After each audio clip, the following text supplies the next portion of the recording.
اعوذ باللہ من الشیطان الرجیم بسم اللہ الرحمن الرحیم۔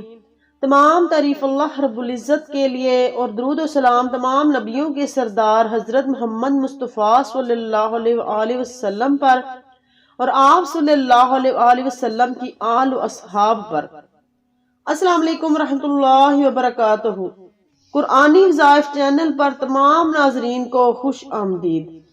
امید ہے آپ سب خیریت و عافیت سے ہوں گے۔ دعا ہے اللہ پاک آپ کی زندگی میں خوشیاں، رحمتیں اور برکتیں نازل فرمائے۔ ناظرین، فشار خون یعنی بلڈ پریشر زیادہ ہو یا کم، دونوں ہی صورتوں میں تکلیف دہ مرض ہے اور اس سے مریض بے حد بے چینی میں مبتلا ہو جاتا ہے، بے حد غصہ آتا ہے اور طبیعت میں چڑچڑاپن پیدا ہو جاتا ہے۔ ہائی بلڈ پریشر فالج اور دل کی بیماریوں کا سبب بنتا ہے۔ یہ خاموش قاتل مرض ہے، اس لیے جتنا جلدی ممکن ہو اس کے علاج پر توجہ دینی چاہیے۔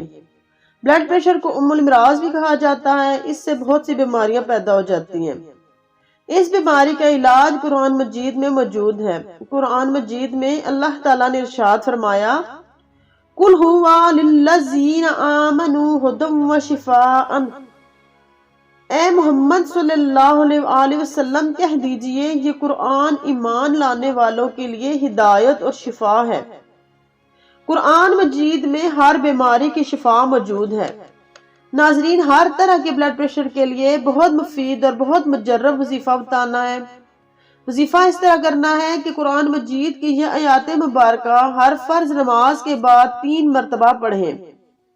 انشاءاللہ تعالی العزیز بہت فائدہ ہوگا۔ آیات مبارکہ یہ ہیں، الذین آمنوا وتطمئن قلوبهم بذکر اللہ، الا بذکر اللہ تطمئن القلوب، الذین آمنوا وعملوا الصالحات طوبی لهم حسن مآب۔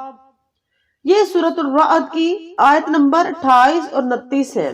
یہ آیات مبارکہ ہر فرض نماز کے بعد 3 مرتبہ پڑھیں۔ انشاءاللہ تعالی اللہ تعالیٰ آپ کو شفائے کاملہ عطا فرمائیں گے، صحت و تندرستی والی زندگی عطا فرمائیں گے۔ امید ہے آپ کو ویڈیو پسند آئے گی۔ اگر آپ کو ویڈیو پسند آئی ہے تو لائک ضرور کریں، دوستوں کے ساتھ شیئر بھی کریں، کیونکہ یہ صدقہ جاریہ ہے۔ ہماری حوصلہ افزائی کے لیے ویڈیو کے نیچے سرخ بٹن کو دبا کر سبسکرائب کریں، ساتھ ہی بیل آئیکن کو پریس کر دیں تاکہ ہماری نئی آنے والی نوٹیفیکیشن آپ کو جلد سے جلد مل سکے۔ اللہ حافظ۔